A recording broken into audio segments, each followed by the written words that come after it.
이스라엘은 지금 하마스와의 전쟁, 헤즈볼라와의 전쟁, 그리고 후티 반군과의 전쟁으로 지난 18개월 동안 전쟁을 계속해서 치르지 않았습니까? 전쟁 중인 나라가 행복할 리가 없겠죠. 행복할 수가 있겠습니까? 매일매일 어디선가 미사일과 로켓이 날아올까 봐 불안하고 전쟁터에 나가 있는 가족들이, 자녀들이 혹시 무슨 일이 생기지 않았을까 밤잠을 이룰 수가 없을 것입니다. 텔레비전을 켜면 맨날 어디선가 테러가 일어났고 그래서 몇 명이 죽고 또 몇 명이 다쳤다라는 뉴스가 나오는데 어찌 행복할 수가 있겠습니까? 그래서 아마도 이스라엘의 행복지수는 조사 국가 전체 147개 국가 중에 아마도 100위권 밖이 아닐까 이렇게 생각할 수도 있지만 그렇지 않습니다. 이스라엘은 놀랍게도 8위를 차지했습니다. 저는 이 순위를 보면서 처음에는 이렇게 생각했었습니다. 이스라엘이 이렇게 18개월 동안이나 전쟁 중임에도 불구하고 행복지수가 높게 나온 것은 아마도 전쟁 중이라는 특수한 상황이 오히려 행복지수를 더 높인 것이 아닐까. 왜냐하면 제가 들은 이야기 중에 전쟁 중에는 오히려 자살률이 줄어든다고 하기 때문입니다. 사람은 원래 미래가 빤히 보일 때, 그래서 앞날이 전혀 나아질 것 같지 않고 암울한 미래만이 보일 때 삶의 희망을 잃어버리고 쉽게 포기한다는 것이죠. 하지만 전쟁 중엔 앞날을 내다볼 수가 없습니다. 내일 무슨 일이 생길지 모르고 나에게 무슨 일이 새롭게 또 펼쳐질지 모르기 때문에 오히려 역설적으로 내일에 대한 희망과 기대를 가질 수 있다. 그래서 전쟁 중일 때는 오히려 자살률이 줄어든다. 이런 얘기입니다. 지금 이스라엘이 딱 그런 상황 아닙니까? 그래서 혹시 이스라엘의 행복지수가 높은 것이 아닐까 저는 이런 생각을 했었습니다. 그런데 만약에 이런 논리대로라면 똑같이 전쟁을 치르고 있는 나라가 있죠. 이스라엘보다 훨씬 더 오랫동안 3년이 넘도록 전쟁을 치르고 있는 러시아, 우크라이나 말입니다. 그렇다면 러시아와 우크라이나에도 행복지수가 이스라엘보다 앞서거나 뒤서거나 이렇게 해야 말이 되지요. 하지만 그렇지 않았습니다. 러시아는 66위, 우크라이나는 111위를 차지했으니까요. 그렇다면 전쟁 중이기 때문에 이스라엘의 행복지수가 높을 수 있다는 이런 논리는 맞지 않다는 것입니다. 오히려 이스라엘은 전쟁 전에는 행복지수가 4위였는데 전쟁 중이기 때문에 8위로 떨어졌다는 것입니다. 그렇다면 이스라엘이 전쟁 중이라는 객관적인 사실을 바탕으로 해서라도 어떻게 행복지수가 전 세계 국가들 중에 자그마치 8위를 차지할 수 있었던 것일까요? 그 원인은 대체 뭘까요? 이스라엘 사람들은 왜 행복감을 느낀다는 것일까요? 이스라엘은 우리 모두가 알다시피 AD 70년 로마에 의해서 멸망하고 전 세계로 흩어져 사는 디아스포라 생활을 자그마치 2000년 동안이나 하지 않았었습니까? 그렇게 남의 나라에 2000년 동안이나 얹혀 살면서도 이들은 한결같이 고향 땅 이스라엘로 돌아가기를 원했습니다. 이런 바람은 부모에서 자식으로 이어지고 또 그 다음 세대로 이어지면서 유대민족 전체의 오래된 소망이지 않았었습니까? 또 그런 소망 때문에 오랜 세월 남의 나라에서 온갖 핍박과 박해를 받아가면서도 민족의 정체성을 잃지 않고 고향으로 돌아올 수 있다는 확신을, 희망을 잃지 않을 수 있었던 것이죠. 물론 그동안 주변의 수많은 민족들은 이들의 이런 소망과 기대에 대해서 이루어지지 않을 망상에 사로잡혀 있다고 비웃거나 놀리기에 바빴었습니다. 하지만 1948년 5월 14일, 지난 2000년 동안 그렇게도 민족 전체가 바라던 이스라엘이라는 나라가 드디어 건국이 되고 떠돌이 생활을 하던 유대 민족이 고향 땅 이스라엘로 돌아오게 되었으니 어찌 기쁘고 행복하지 않을 수 있겠습니까? 생각을 해보십시오. 우리나라 사람들이 해외에서 2000년 동안 살다가 최근에 우리나라로 돌아와서 사는 민족이 아니지 않습니까? 우리는 우리가 원하든 원하지 않든 어찌어찌해서 이 땅에서 태어나 이 땅에서 살아가고 있지 않습니까? 그거야 우리나라뿐만 아니라 전 세계 대부분의 나라들이 다 그렇죠. 그러나 이스라엘 사람들은 그게 아니라 다른 나라에서 살다가 수천 년 동안 살아왔지만 그 모든 삶의 터전을 모두 포기하고 자기 발로 자기 스스로 이스라엘로 찾아와서 마을을 이루고 사회를 이루고 국가를 이루며 지금껏 살고 있는 사람들 아닙니까? 비록 전쟁이 나고 언제 어디서 폭탄이 터질지 모르는 테러의 위협이 있는 살벌한 나라라고는 하지만 죽어도 차라리 내 나라에서 죽는 것이 나을 것이라는 판단하에 자기 발로 찾아온 사람들이라는 것이죠.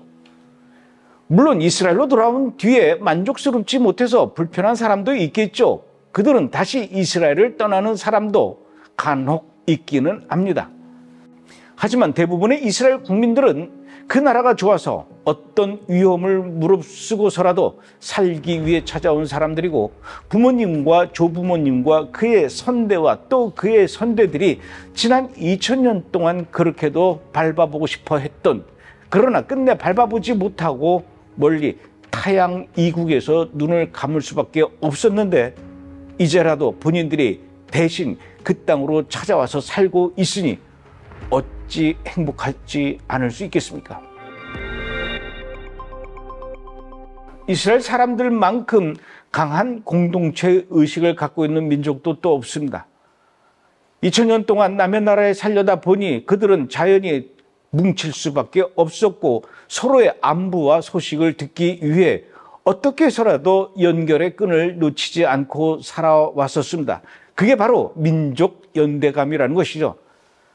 그들은 이런 민족 연대감이 아니었다면 남의 나라에서 버텨내기가 거의 불가능했었을 것입니다.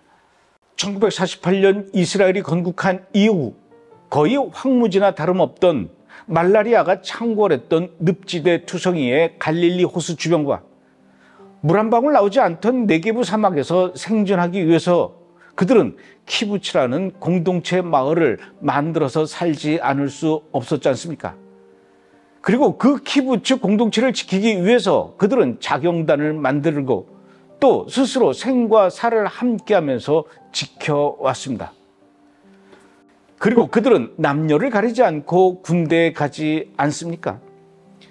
그곳에서도 역시 민족과 나라를 지키겠다라는 절대적인 목표 아래 생과 사를 함께 나누는 전우애와 애국심, 그런 젊은이들이 제대를 해도 또다시 예비군으로 만나 힘을 모으니 어찌 연대감이 없을 수 있겠습니까?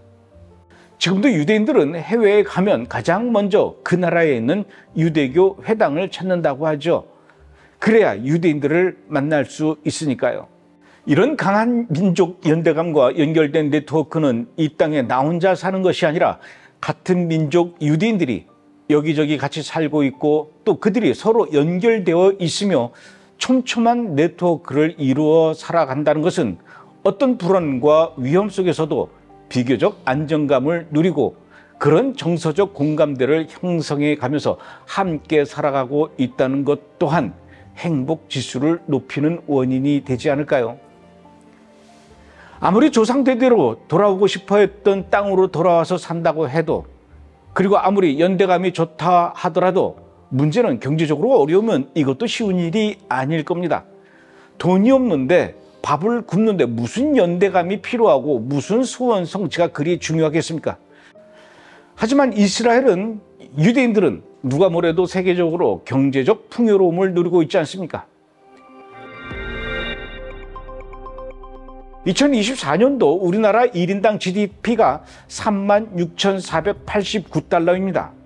같은 해 이스라엘은 1인당 GDP가 56,633달러였습니다.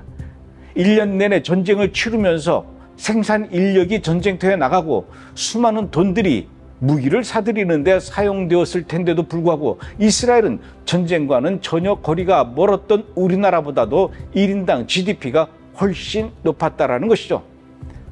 이런데도 행복지수가 높지 않다면 오히려 그것이 더 이상한 일이 아닐까요? 어떤 사람들은 이렇게 얘기를 또 할 수도 있을 것 같습니다. 돈만 밝히는 유대인들, 돈 때문에 노예가 돼서 하루 종일 일만 하고 일주일 내내 일하고 1년 내내 일하고 돈이 아무리 많아도 그렇게 돈의 노예가 돼서 사는 것이 과연 행복한 일일까? 천만의 말씀, 그건 유대인들을 잘 몰라서 하는 얘기입니다. 유대인들은 일주일에 금요일과 토요일은 국가 전체가 올스톱이 됩니다. 샤밧이니까요. 오죽하면 아랍 국가들이 이스라엘과 전쟁을 할 때에도 대속죄일 욤키푸르 샤밧을 이용해서 전쟁을 걸어오지 않았습니까? 군인들도 총을 내려놓고 쉬는 날이니까요. 이렇게 국가 전체가 올스톱이 되는 것은 하나님이 쉬라고 했기 때문입니다. 하나님도 쉬셨고 하나님이 쉬라고 하신 샤밧, 이날은 버스도 안 다니고 대중교통이 전혀 운행하지 않습니다. 온전히 가족하고만, 온전히 하나님하고만 시간을 보내는 날, 이렇게 온 국가 전체가 쉬는 나라가 이스라엘 말고 전 세계 또 어디 있습니까? 이스라엘 국민들의 행복 지수가 높을 수밖에 없는 절대적인 또 다른 이유가 있습니다. 바로 하나님께서 이스라엘 백성들에게 여러 번 약속해 주셨기 때문이죠. 우선 에스겔서 37장 21절에서 22절에 보면 주 여호와께서 이같이 말씀하셨느니라. 내가 이스라엘 자손을 잡혀간 여러 나라에서 인도하고 모아서 그 고국 땅으로 인도하여 한 나라를 이루게 하리니 그들이 다시는 두 나라가 되지 아니할 것이며 다시는 두 왕국으로 나뉘지 아니할 것이다.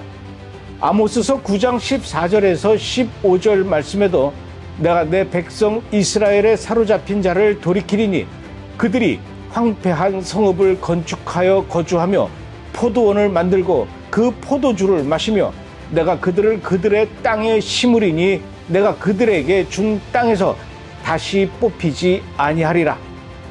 신명기 30장 3절에서 5절에도 내 하나님 여호와께서 네 포로된 자를 돌이키시고 너를 긍휼히 여기시사 네 조상들이 차지한 땅으로 돌아오게 하사 다시 그것을 차지하게 하실 것이며 내게 복을 주사 너를 네 조상들보다 더 번성하게 하실 것이라. 이렇게 하나님은 성경에 여러 번이나 이스라엘로 다시 돌아온 이스라엘 백성들을 축복해 주겠다고 하셨고 번성하게 하겠다고 하셨는데 어찌 그들이 행복하지 않을 수 있겠습니까?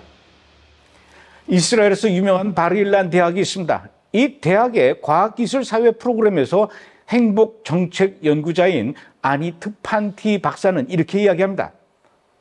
이번 조사에서 이스라엘이 행복지수 국가 8위로 나오기는 했지만 전쟁이 나기 전 2003년도 행복지수 조사에서는 4위였다. 이스라엘이 만약에 하마스와 전쟁을 하지 않았다면 147개 국가 중에서 행복지수 1위로 나왔을 것이다.